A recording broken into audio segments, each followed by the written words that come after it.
This is the Jasion EB7 2.0 electric bike, and I have to say, it looks both sturdy and surprisingly modern for its price range. When I first opened the box, the frame immediately caught my attention. It gives off a simple, no-nonsense vibe with a black aluminum finish that feels solid in your hands, not cheap or flimsy. The whole bike isn't overly bulky, but it does give off the impression it can handle day-to-day use on city roads or even some light trails. It folds neatly, and once you actually see it collapsed, it's wild how small it gets. Perfect for apartment living or anyone who doesn't have a garage. I remember when I first saw it online, I was a bit skeptical. The idea of an electric bike that's both powerful and portable often means higher prices or sacrificing quality somewhere. From my experience with the EB7 2.0 so far, I've realized it gets that balance almost right, especially for beginners who just want something easy for commuting or weekend adventures. It's perfect for urban riders like myself, who need something to get around without any drama, but who also don't want to worry if the ride turns a bit rough. Riding the Jasion EB7 for the first time was genuinely exciting. The 750-watt motor, which peaks at 1200 watts, gives you a boost the second you twist the throttle or start pedaling with assist mode on. For anyone new to e-bikes, throttle just means you can zoom off like a scooter by turning a handle. No pedaling needed if you're feeling lazy. Pedal assist, on the other hand, gives you motor support but still requires you to pedal, which is great for getting some exercise. The EB7's 5-level pedal assist makes it simple to find your comfort zone. Just set it and forget it. The bike picks up speed quickly, and with pedal assist, I easily hit 25 to 28 mph on flat roads. On just throttle, it feels strong, definitely more powerful than I expected from an affordable e-bike.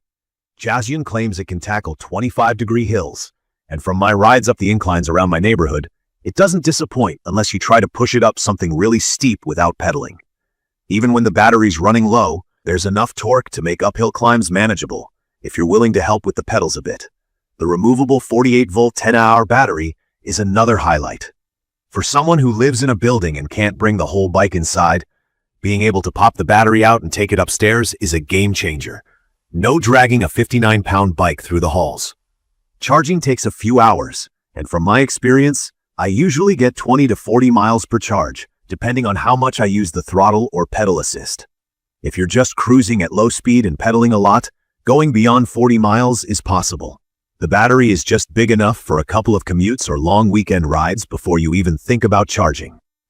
There's an LCD display right in the middle of the handlebar, and I love how clear and bright it is, even in direct sunlight.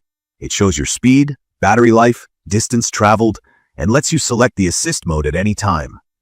Plus, there's a USB charging port, which actually saved me once when my phone was dying and I needed GPS to get home. That's something I didn't even know I'd use, but it's now a must-have. What honestly shocked me was how comfortable the ride is. The dual suspension, meaning both front and back, smooths out bumps in a way that a lot of city e-bikes in this price range just can't. With 20-inch fat tires, potholes and rough dirt paths aren't scary anymore. If it rains or the road's a bit loose, the bike's grip and shock absorption are still reliable.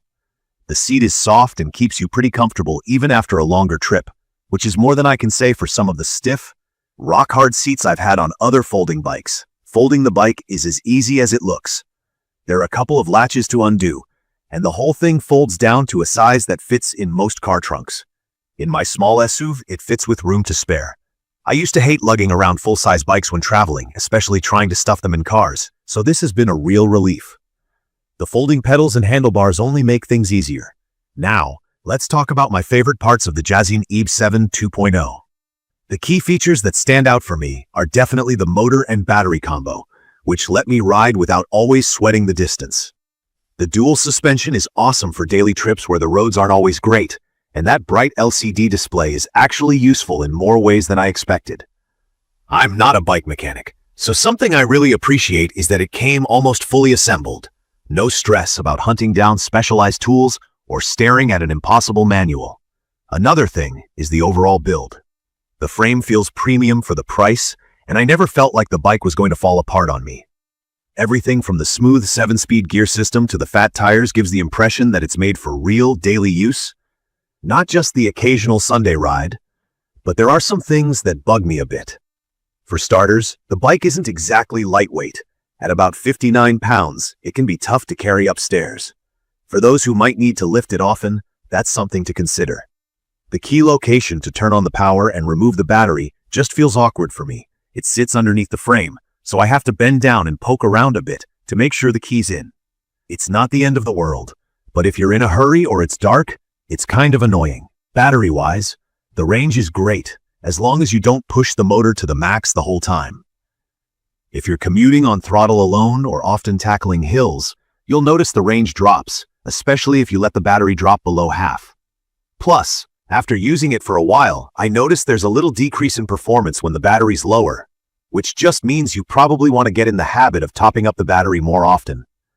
That's common on most e-bikes, but worth noting, if you're someone like me who forgets to charge things until the last minute, assembly wasn't much of a problem for me, but I do know people who struggle with even 85% pre-assembled. The manual is clear enough, but if you've never put together a bike before, it can be a head-scratcher. Luckily, the hardest part for me was tightening up the brakes, which just took some patience. Also, while the bike feels solid, check the bolts and brakes after your first couple of rides, just to be sure everything's as tight as it should be. Sometimes bikes right out of the box need a bit of fine-tuning. If there's one more point for improvement, it's the customer support. I didn't have any big problems, but I've seen other reviews where people mentioned it can be hit or miss. Some had loose wires, some had brake issues, and response time seems to depend on luck. Not a deal breaker for me, but something to keep in mind, especially if you're not comfortable with basic troubleshooting. In conclusion, I'd recommend the Jasion EB7 2.0 to anyone looking for a fun, reliable e-bike that folds up small and rides well every day. From my experience, you get a ton of value for the price, enough power for hills, a battery that lasts for those longer commutes, and comfort that genuinely surprised me. It's perfect for city dwellers, commuters, or even students who need something light on maintenance, but tough enough for frequent trips. Sure, the weight and the battery key thing are little annoyances, and you might want to budget some time for the first setup if you're a beginner. But once you're out riding, those things are easy to overlook. From my perspective, the balance between performance, portability, and price makes the EB7 2.0 an easy pick if you're thinking of making the switch to electric bikes. You can view detailed information about the Jasion EB7 2.0 electric bike in the comments section. Thank you for watching.